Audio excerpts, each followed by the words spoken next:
Hey guys, how you doing? My name is Chad Kubanoff. It's good to be back once again. Today we're going to be talking about chicken livers.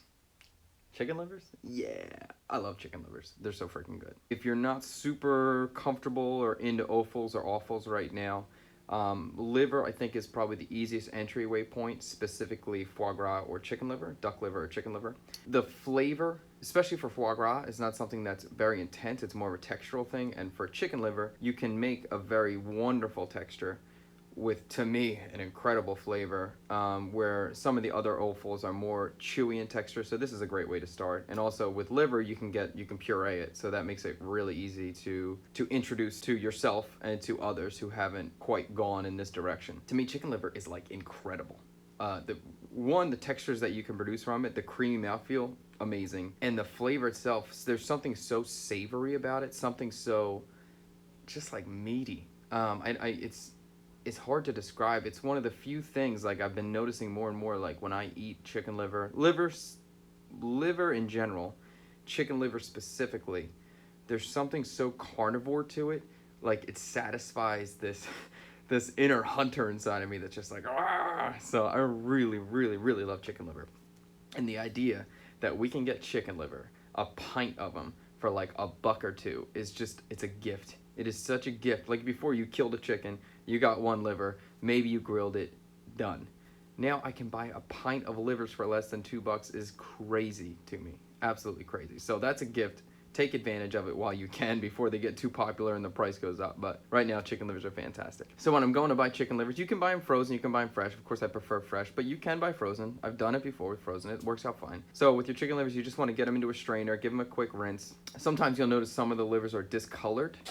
Slightly lighter in color is fine. Like you'll see one in here is a little bit light in color. I'm not concerned about that. The one thing I do want to be aware of is looking for any sort of green color. Luckily in this pint, I have no green. I guess luckily or unluckily, because I can't give you an example. But if you do see any green parts, you just want to discard that. And that's no big deal. It comes up every once in a while. It's no big deal. And then with every liver, whether it's chicken or duck or beef or everything, it comes in like 2 lobes. So you'll see that right here. And there's kind of a membrane that connects the 2 lobes. When I have my liver, I think probably the best ways to use it or introduce it, if this is your first time cooking it or serving it to others, is probably in a puree or grilled. Puree being the more easy approach in terms of just comfort level, because they're not physically seeing a liver. And the texture is smoother, it's softer, it's easier to add a lot of flavor or add a lot of fat to cover up some of the strong flavor. I love the strong flavor, but just to make it a little more muted if this is your first time preparing it or tasting it. If I was going to grill it, what I would do is just cut the liver in half, remove the membrane from both sides, as you can see here, and maybe chop it into like 3 pieces and throw it on a skewer. Give it a quick marinade. That could be anything, really. That could be soy sauce and sugar. That could be a little bit of oil and garlic. That could be just oil, salt, and pepper if you wanted to go straight liver. I would just throw that on a skewer, give it a quick grill. You want to grill it medium rare, medium. That'll be it, really fast. Today I'm going to just show you how to make a very, very basic chicken liver puree or chicken liver dip or chicken liver pate. You can call it whatever you want to call it, but really it's just blended chicken livers. You could take this in so many different directions, in so many different flavors. I'm giving you the most basic way that I could make it, just to give you an example of the technique or the process, and from there you can add whatever you'd like. So once I have my chicken livers washed and strained and dried, I'm going to start heating a large pan with some oil, whatever, neutral oil, canola, grapeseed oil, whatever you'd like, doesn't matter. And I'm going to bring that up to about a medium-high heat. So you can see here, I'm just continuing to check my pan. I'm moving the pan around to look at the viscosity of the oil. As the oil heats up, it's going to get thinner. It's going to start moving around like water as opposed to moving around like oil. I'm very aware of looking for a smoke point. I don't want to see a smoke point, because it's just going to be too hot for me. I'm also just using my hand to feel the heat, and I'm constantly going back and forth to see where that temperature is. Really, I'm just paying attention. That's it. I'm just paying attention to see where the temperature of the pan is. So at this point, I think the pan's hot enough. I'm dropping my livers in. I'm going to shake them around just a little bit to get them spread out, but from that point forward, I'm not touching them. Going to let them get a little bit of color, just a nice little sear. So you see, I'm just trying to be patient, not move anything around or flip them around too quickly.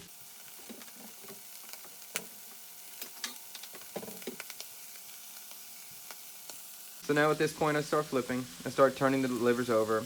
I personally prefer to use chopsticks. You can use whatever you want. You can use tongs. You can use a fork. I don't know if I would do that, but you can. If you're not comfortable with if chopsticks, or if you don't have a pair of tongs or tweezers or whatever, it doesn't really matter. But you just start flipping them over, and you can see there's a little bit of color on these. For this particular batch, I'm not trying to sear it too hard. I'm not trying to make the flavor too deep.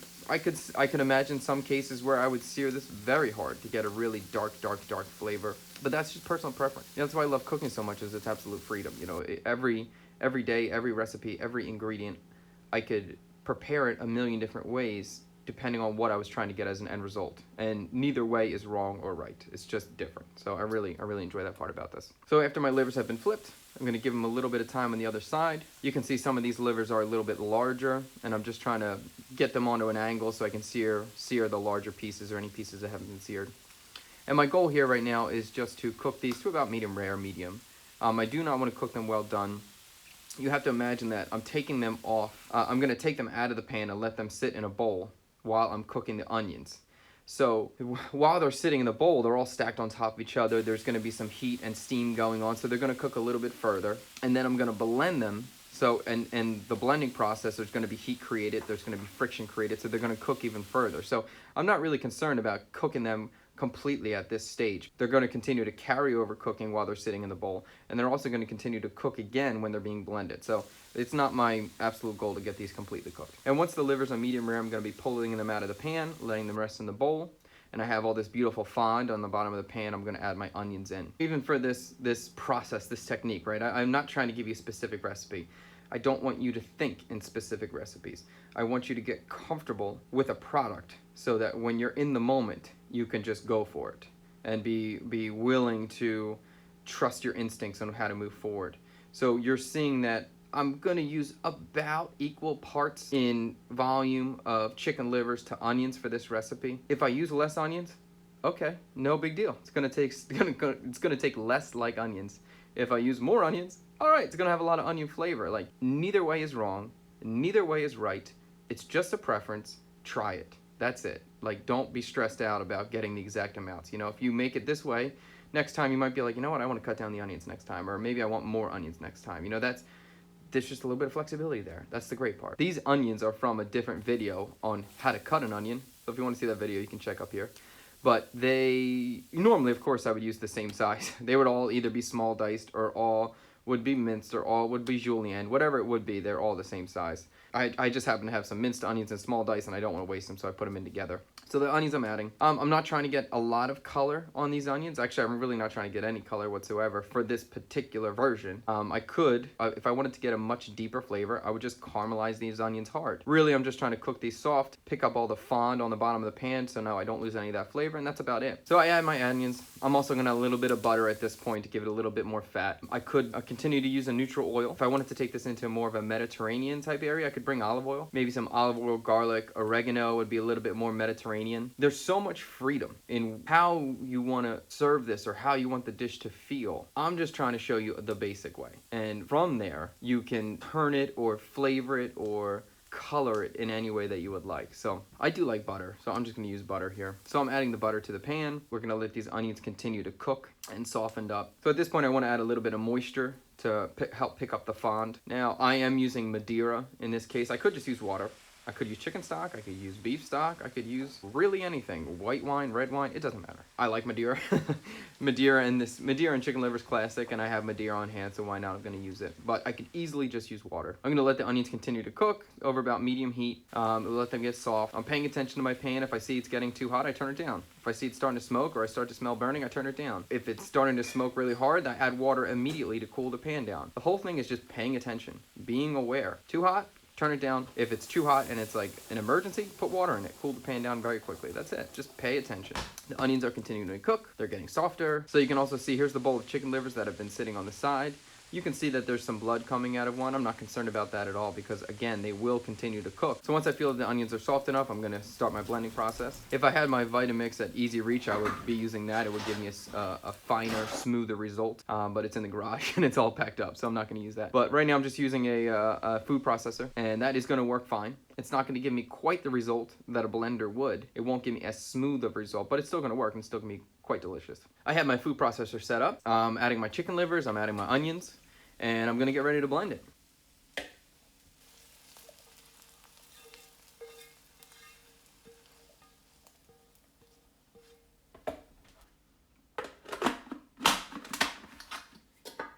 So you can see at this point, all we're at is chicken livers, onions, there's some salt and pepper, butter, and it's been seasoned with Madeira. That's it. That's it. We will have a delicious dish at the end of this just with that.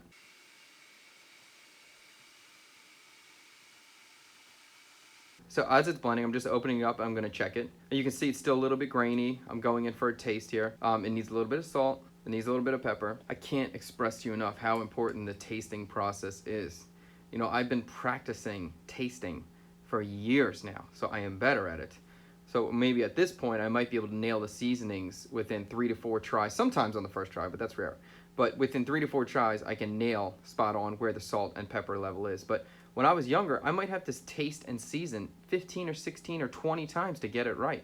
That is a skill. It needs to be practiced. It's not like you just add a pinch of salt and you're good. There is a certain amount of salt that the dish requires, and you need to get it to that point. And the only way to get it to that point is to taste, try, taste, try, taste, try, taste, try over and over and over and over again. So make sure you're tasting constantly and you're constantly seasoning constantly. It can't be said enough. It's probably the most important skill as a cook. Turning it back on, we're gonna try to get it smoother. We're just gonna let it run. I mean, no secret to this, just let it run. If you have a blender that you're working with, use a 2-ounce ladle to push the product in. Or if you have a Vitamix, you can use the plunger that comes with it to make the product. Make sure the product keeps moving. So once again, going in for another taste. You can see that it's much smoother. If I did this in a blender, I could get this silky smooth. In this situation with the food processor, I should have cooked the onions a little bit softer, and I would have gotten it smoother than this point, but with the equipment I'm currently working with, this is probably the smoothest I could get it. From this point, if I was in a restaurant setting serving this to customers, depending on the quality of the restaurant, in a casual restaurant, I'd probably leave it just like this. In a more fine dining upscale restaurant, I would push it through a chinois or a tammy to get all the particles out, so it would be silky smooth. That's up to you. Personal preference. So here we are. I mean, here's chicken liver mousse. It was super simple, as you can see. It could be made with as little as 3 ingredients, and we're going to get a wonderful product out of this. There's something about liver that it is like the core of meat eating. I really love it. It's really fantastic. And serving it in this pureed form is such an easy entry point for anyone who's not comfortable with liver. It's such a delicious entry point because it's just delicious and creamy. The one thing about chicken liver mousse that we've made here is it really should be served cold. It's much better cold than warm or room temperature, much better. The texture of it, because the butter, when it gets cold, it's more luxurious. So I always want to make sure that I chill it before I use it. One last little touch in here, it's just going to be some folded in hard-boiled eggs. I'm not the biggest fan of hard-boiled eggs, but there's something about liver and hard-boiled eggs that really just works. It's just spot on killer. So I am quite a big fan of hard-boiled eggs with the liver mousse, but that will be up to you. From here, we have like a wonderful, basic chicken liver mousse. Things that I could think to do here. Recently I did a very similar recipe. I used Szechuan peppercorn oil in it and kind of went a little bit of a Chinese direction with it. It was delicious. To get that numbing agent in the back, really super good. Maybe other ideas with this, if I took the chicken liver mousse as it stands, I added some egg yolks into it, and then I folded it into like a chicken ballantine or to some meat rolled product, and then steamed it further, I could get it to set. With the added use of egg yolks, I could get it to set, so then I'd have a firm chicken liver mousse inside of my own chicken thigh or chicken breast. That would be really cool, and sliced it. That would be really cool. You know, I'm curious what would happen if I took this and spread it on a dehydrator sheet and dehydrated. Could I get a chip? That would be interesting. Ways to serve this would just be in a small bowl with some sort of crackers or toasted bread or something crunchy to serve on the side for dipping. I could also smear this onto like grilled sourdough and plate it up with like pickled onions or capers or fresh parsley, or maybe some shaved egg yolk or some shaved cured egg yolk, maybe a little bit of crumbled bacon, and serve it as like a toast almost. If I made this in the blender and made it super smooth and pushed it through a chinois, I could see myself using it to finish sauces at the very end. If I had a nice beef jus or a chicken jus, and at the very end of the process added a little bit of this chicken liver mousse to help, almost like I'm adding butter to finish a sauce, almost like I'm mozzarella, like I'm adding butter to finish sauce. I add a little bit of the chicken liver mousse just to make it so rich and so deep. That would be delicious. I could see myself folding it into some sort of rice or into pasta at the very end. That would be quite interesting. If I thinned it out with some cream or milk and then added gelatin, I could set it into a sheet or in a rectangle in a half pan, cut it out into little squares or into like ribbons and pull them up and then lay them on the plate like that. That would be really beautiful. I could also use I could also thicken the milk with Carrageenan first, then fold it into the chicken liver mousse. Then I would have like a pliable gelée or a chicken liver gelée that I could put down. That would be awesome. I could also see myself whipping heavy cream and maybe doing like a 50-50 mix of whipped heavy cream and chicken liver mousse just to make something that's so light and luxurious. That would be gorgeous, incredible as well. There's so many things. What if I took what if I made a hollandaise and fold a little chicken liver mousse at the end of that, just made this super rich hollandaise? That would be really interesting. Draped over like a roasted chicken leg, it would just be like chicken on chicken on chicken. That would be incredible. You know, I have the egg yolks from the hollandaise, I have the chicken itself, I have the liver on top. That would just be like amazing. Chicken liver is a gift. Chicken liver mousse is a gift on a gift. Like, get comfortable, spend $2, go buy a pint of chicken livers, play around with them, make a puree, put it on a skewer and grill it. There is something that is so satisfying about liver. And chicken liver and foie gras, duck liver, are the easiest entry points because they're the least metallic in flavor. So I definitely encourage you guys, give it a try. If you have any questions about using liver, let me know. Put in the comments below. I'd love to answer it. I'd love to make another video. If you'd like to see it handled differently, let me know. I'm curious about that. So if you guys enjoyed the video, like, share, subscribe. If you got any questions or comments, leave them below. I'd love to read them. I hope you enjoyed it, and I'll see you guys next time. All right, thanks.